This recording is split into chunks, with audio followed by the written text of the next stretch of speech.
We were only 20, maybe 30 minutes into class, and then you just heard pop, pop, pop, pop, pop. Right now, the Virginia Tech massacre, 5 years later. A campus community remembers while the country moves towards more relaxed gun laws. And next, the Buffett rule.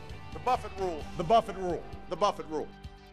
You guessed it, the Buffett rule. Obama is pushing for this tax, a tax he says is only fair. But the GOP, they are pushing back. And later, the President of the United States effectively becomes a health care dictator. Pretty tough stuff there. Bachmann and others lashing out at Obama's health care reform, among other things. But does the vitriol here help or hurt not just the political process, but the political chances of Obama's opponents come this November? Good evening and welcome to RFL. I'm Richard French. Thanks so much for joining us this Monday evening, April 16th.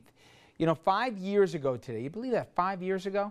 The country, we all stood in the immediate aftermath of the Virginia Tech massacre that left 32 people dead here, as well as the gunman.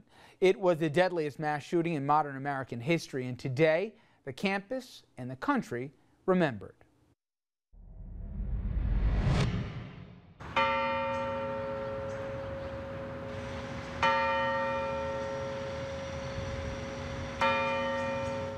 Bells sounded 32 times at Virginia's Capitol Square at 9:43 this morning, at the moment 5 years ago to the moment when a gunman began the deadliest chapter of his rampage at Virginia Tech.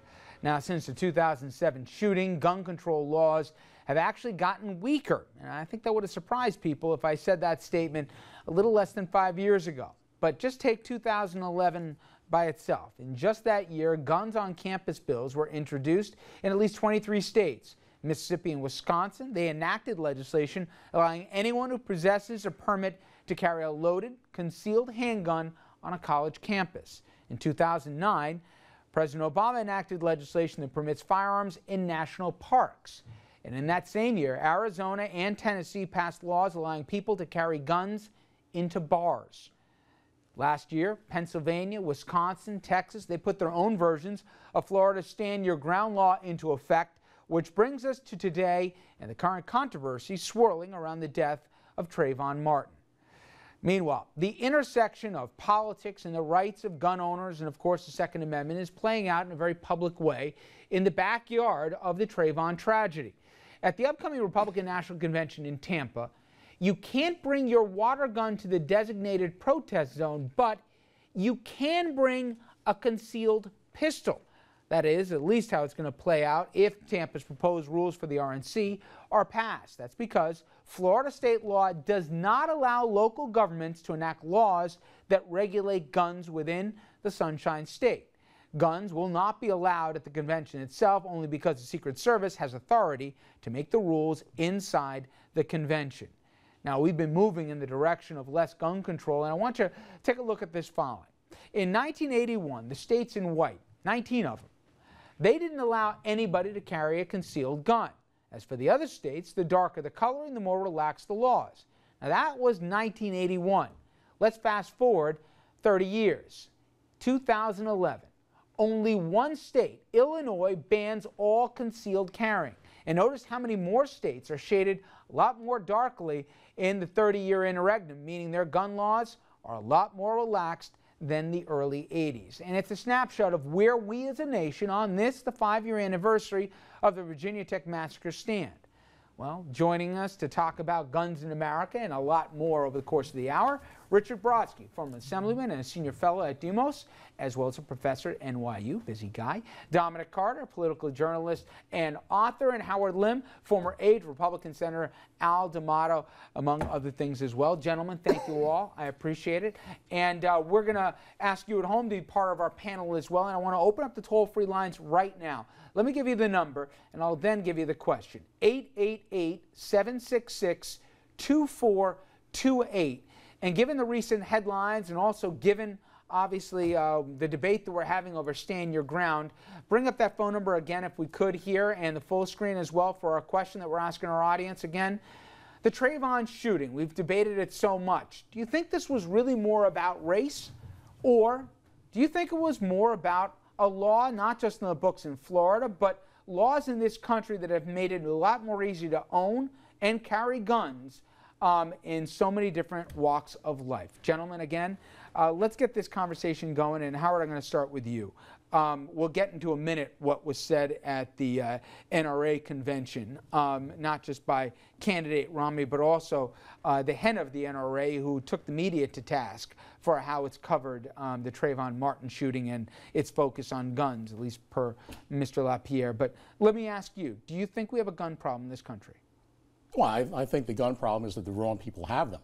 It is a situation where, yes, there are millions and millions of guns out there, and the ratio of legally owned guns, guns in possession of people who have cleared the process and demonstrated that they don't have a criminal record and all the rest of it, those people are rarely involved in anything as bad as what happened in the Trayvon case, because, as I'm sure you would note, that was a licensed gun in Florida possessed by somebody who had it legally. The problem really is those people who couldn't pass a background test and have purchased guns illegally. And a reminder, guys, keep that lower third up for the bottom for the entirety of this segment here with our phone number and our questions, so we can ask our audience to jump in with the toll-free number as well here. Richard? Well, the problem with that, let's take Howard at his word, which is always good, that the problem is the large amount of guns in the hands of people who shouldn't have them. Well, the problem is that the gun advocate community, the NRA and others, don't want anything in there that would limit the inevitable spread of these guns into illegal hands. When Mayor Bloomberg tries to do something about the gun shops in Virginia and elsewhere that sell amounts of guns clearly in excess of what could be sold legally to licensed gun owners, there's a huge hue and cry. I believe we should go much further than I think Howard thinks we should go, but I'll settle for what he talks about. It's the Republican right and the gun lobby that's stopping exactly what he proposes. Yeah, but I'll just say that what Richard and the folks who are in favor of much more stringent gun control call efforts to take guns away or prevent people from getting them who shouldn't get them, we view as being the first step to taking them away and tracking down the people who hold them legally. You know one thing on that, Howard, I remember during the campaign in 2008 that was a major concern. And in the aftermath, we saw a record level in terms of purchases of guns and in fundraising for the NRA, because there was going to be a grab back by the president, and the biggest enemy of the Second Amendment that there was going to be. We already mentioned, in the Obama administration, gun control groups, they're pretty tweaked at the president. They don't think he's done much of anything here in terms of clamping down on the proliferation of guns in this country. Isn't it a bit of a misnomer? I mean, in the last 4 years, or 3.5 years, it's gotten easier rather than harder to get a gun in this country. Well, that's because local governments, and of course, obviously gun regulations are state-based law system, not so much federal, except for the background check process.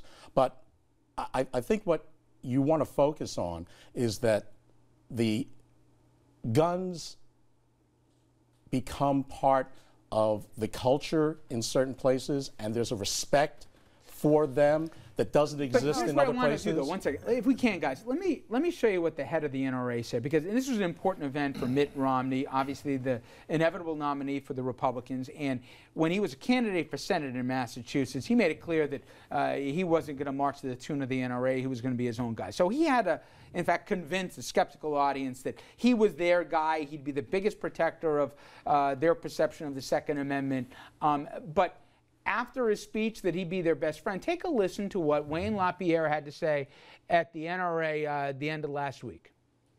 But the media, they don't care. Everyday victims aren't celebrities. They don't draw ratings, don't draw sponsors. But sensational reporting from Florida does. In the aftermath of one of Florida's many daily tragedies, my phone has been ringing off the hook. Where's your outrage? Where's your outrage about Willie Brewer III from Akron, Ohio? Or Derek Linkhorn from Decatur, Georgia? You reporters, you don't know their names. You don't care about those people. You manufacture controversy for ratings. You don't care about the truth. And the truth is the national news media in this country is a national disgrace. And you all know it, and so do Americans throughout the country. And it's getting worse every single day. All right. So Dominic, as members of the national disgrace here in the media, apparently the shooting of young Trayvon here was the fault of the media for putting undue focus on this, because that night Mr. Zimmerman went home because the law on the books basically created an environment, one could argue, that stand your ground. He could go out, wasn't a law enforcement official, was a neighborhood watch guy, we believe with a proper permit, and he could walk out and kill a kid with Skittles and a drink in his pocket, but it's the national disgrace of the media. Forget about the illegal guns that are flowing through the pipeline. Legal guns, with all the stories that you and me cover about school shootings and all the other things here, that we're not talking about hardened criminals, but people that got guns that use them not for hunting or not for protection here, but for something that we all agree they shouldn't be doing. You heard what he had to say. What was your reaction? My reaction is that it's a joke listening to the president of the NRA, because the fact of the matter is the NRA has purchased as many politicians as they could humanly do. The NRA intimidates as many elected officials as they humanly can. And the other side, those that support gun control and so on, they have got to figure out a way to become as powerful as the NRA. Because no elected official, unless you're from New York City or the city of Chicago, wants to take on the NRA because they're too powerful. They will primary you and make you lose if you dare take on any of their positions. And Richard, my final point, not only, as our good friend Howard says, does the NRA want you to have guns, but now they want to create laws that says it's okay because you were defending yourself.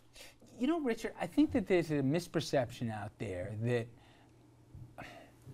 gun owners in this country aren't willing to go through certain hurdles here to own a gun. I mean, anybody of us who drives a car, we got to get insurance, we got to get a driver's license to get a fish, for crying out loud. You got to get a license. I saw a poll that was interesting to me, and I don't think most people would get this.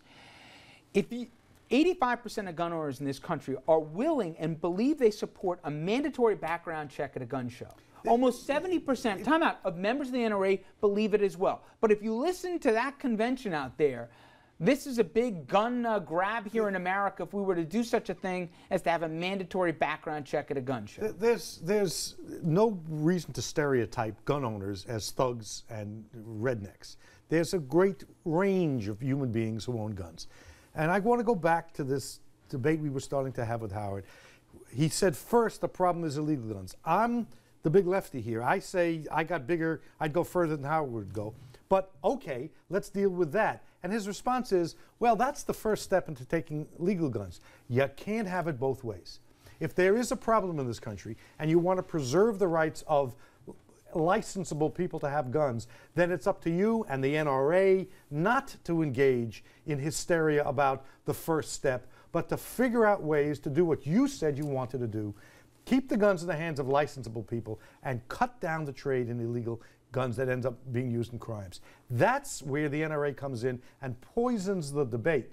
So it's not just about who's right or who's wrong. It's whether we can get a consensus on the right or the left to do what even the right says needs to be done. Well, the confusion that we always confront, and obviously I'm a member of the NRA, is that you try to characterize the actions of the NRA as defending all guns. I say to Dominic, remember that you can't claim self-defense if the gun you used was illegal. So the role of the NRA is to defend the rights under the Second Amendment of those who do legally possess a firearm. Okay, and that's a point I want to jump to.